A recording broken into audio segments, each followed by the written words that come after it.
Ahora, dicho esto, no hay más remedio. No hay más remedio. O sea, es el mal menor. Y por lo tanto, digamos, nos tenemos que tragar nuestros impulsos éticos y saber que no tenemos más remedio que sostener nuestro sistema financiero. Porque nuestro sistema financiero es el sistema arterial de los organismos humanos, ¿no? Y por muy sano que esté nuestro corazón o nuestros pulmones, pues si no fluye la sangre, nos morimos. Y sí que para fluir la sangre hay que hacer transfusiones, aunque sea contraviniendo determinadas normas éticas, pues habrá que hacer transfusiones para salvarle la vida al enfermo.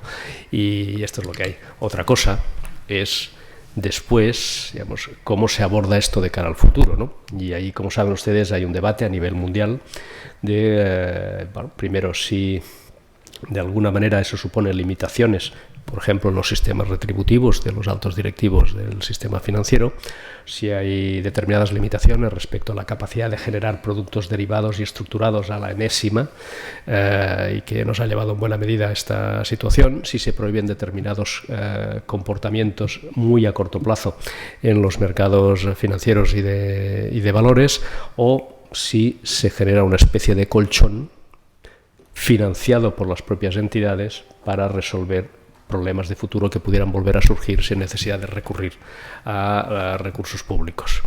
Otra cosa es que se establezca una tasa a los bancos. Si se establece una tasa a los bancos para que sirva para hacer una especie de fondo de reserva de contingencias futuras, yo creo que eso es algo que podemos efectivamente todos contemplar. Si se crea una tasa sobre los bancos para reducir los déficits públicos, entonces lo que estamos haciendo es castigar de manera relativa a nuestras entidades financieras respecto a las del exterior, y no creo que eso sea lo que nos convenga ahora.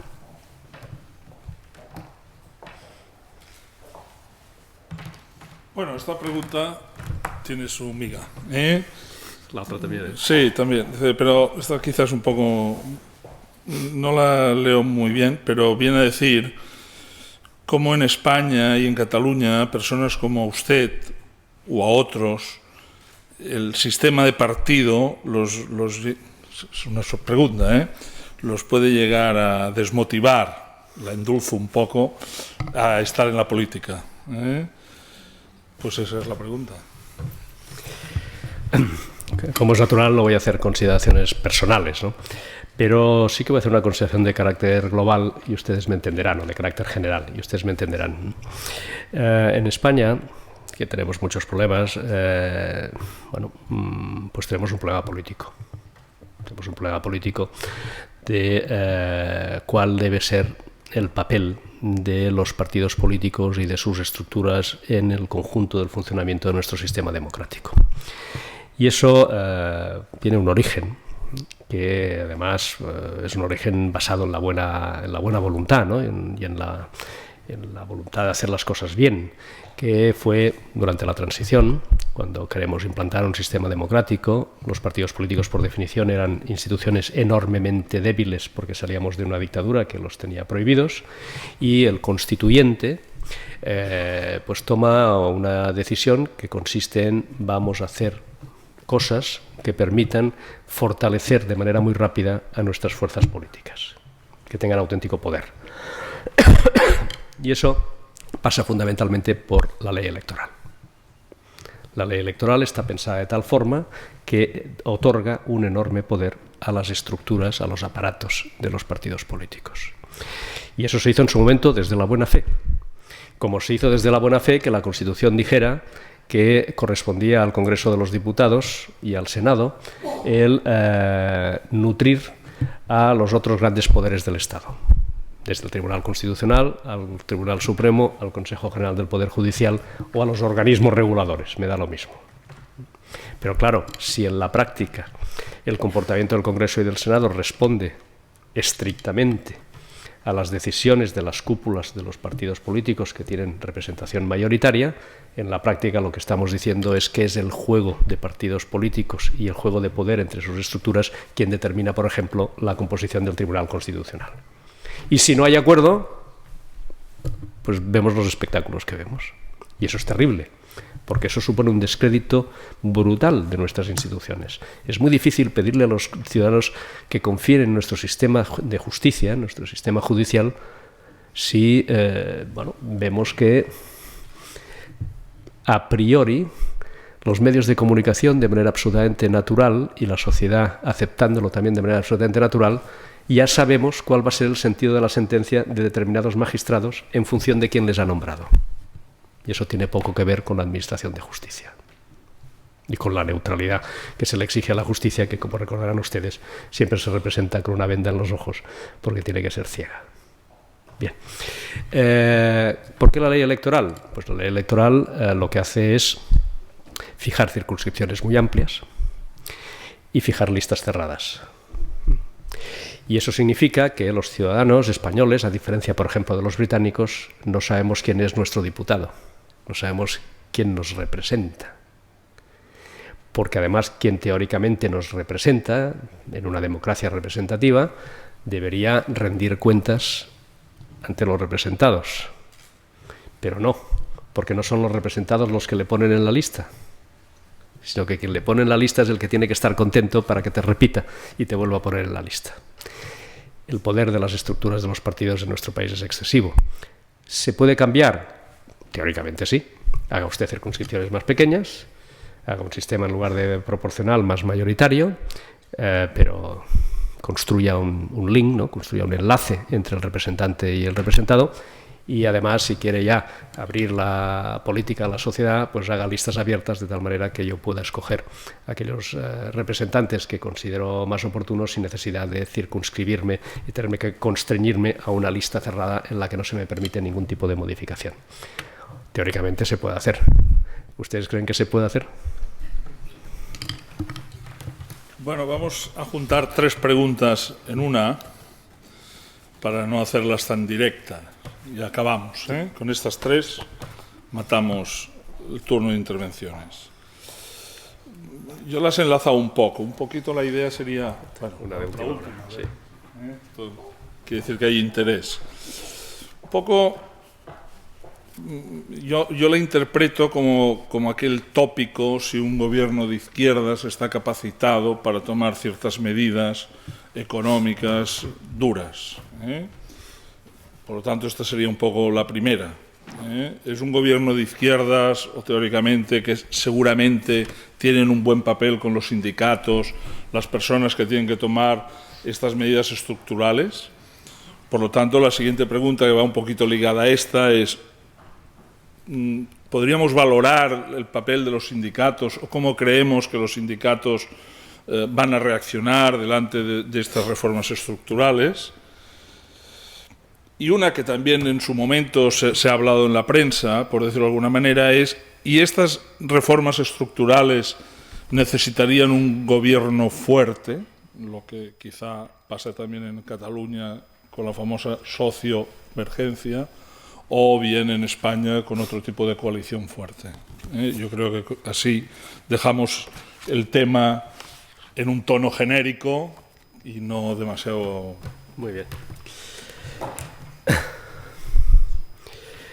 Efectivamente, el tópico dice que determinadas cosas las pueden hacer mejor gobiernos de izquierdas que gobiernos de derechas y viceversa, ¿no? Y además el tópico suele decir: los gobiernos de izquierdas suelen gastar y los gobiernos de derechas suelen recomponer la situación para que en el futuro, cuando vuelva la alternancia de izquierdas, se pueda volver a gastar, ¿no? Eso dice el tópico. Pero yo, si me permiten, como... no me lo han contado, ¿no? Porque yo he vivido estas cosas, os he visto las tripas de muchas cosas. Y yo creo que, evidentemente, los colores y las ideologías son muy importantes. No es lo mismo ser liberal que ser socialdemócrata. No es lo mismo, evidentemente, pero muchas cosas dependen de las personalidades de los gobernantes. Porque si el criterio fuese estrictamente el del color político, podríamos llegar a la conclusión de que el actual presidente del gobierno más o menos está haciendo o ha hecho lo que hubiera hecho el presidente González. Yo sinceramente creo que no. Sinceramente creo que no. Por lo tanto, creo que es mucho más importante el liderazgo que se pueda ejercer en una determinada situación, las convicciones de fondo y la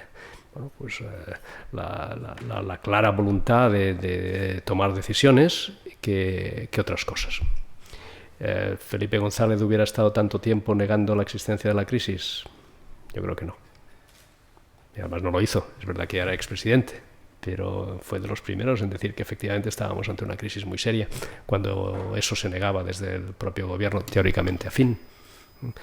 ¿Y hubiera tardado tanto en abordar determinadas reformas? Probablemente no. Y de hecho abordó algunas durante su etapa, ¿no? Los gobiernos llamados de derechas que hemos tenido, bueno, pues también hicimos unas cuantas reformas estructurales, sobre todo en la primera legislatura. Era un problema de determinación política. ¿Era un riesgo decir que íbamos a estar en el euro desde el primer minuto? Sin duda, porque si no somos capaces después de cumplir con las condiciones, las consecuencias políticas hubiesen sido muy fuertes. Y fíjense ustedes, el primer gobierno del presidente Aznar, al que yo pertenecí, pues no tenía mayoría parlamentaria. E hizo muchas cosas. Es verdad que había unos pactos estables de legislatura que ayudaron muchísimo. Y el segundo gobierno del presidente Aznar, al que yo también pertenecí, por lo tanto puedo hablar con cierto conocimiento de causa de los dos, teníamos una gran mayoría absoluta, pero hicimos menos cosas. Depende. Bueno, queda lo de los sindicatos. No. Vamos, no es que me haya olvidado porque los he mencionado en reiteradas ocasiones, ¿no? Vamos a ver. En estos momentos que tenemos una huelga general presentada, yo creo que se está produciendo una polarización en la opinión pública que probablemente desvirtúa un poco la realidad. Tan falso es que digamos, los sindicatos se puedan atribuir la representatividad que a veces se atribuyen. No es así en absoluto. Ellos lo saben, aunque no lo digan. Pero creo que tampoco podemos caer en el extremo opuesto de negarles prácticamente ningún papel en una sociedad compleja y moderna como la nuestra. Es verdad que hay muchísimas cosas que se pueden mejorar ahí, pero la interlocución social requiere de interlocutores, por definición, y de momento tenemos los que tenemos. Otra cosa es que, vayamos abordando algunas cuestiones, algunas han salido estos días, que permitan modernizar unas instituciones, y a lo mejor no hay que hablar solo de los sindicatos, sino también de muchas organizaciones empresariales, que son probablemente las que menos se han adaptado a las circunstancias. Todos los demás hemos cambiado muchísimo.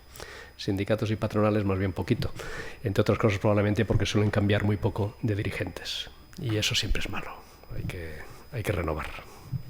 Muy bien, pues no quiero despedir al señor Josep Piqué sin agradecerle la magnífica ponencia que nos ha dado, la reflexión y la visión del presente y un poco del futuro de este país. Y a todos ustedes vamos a pasar ahora a hacer el acto de cierre del Congreso. Muchas gracias, Josep. Muchas gracias. Por venir.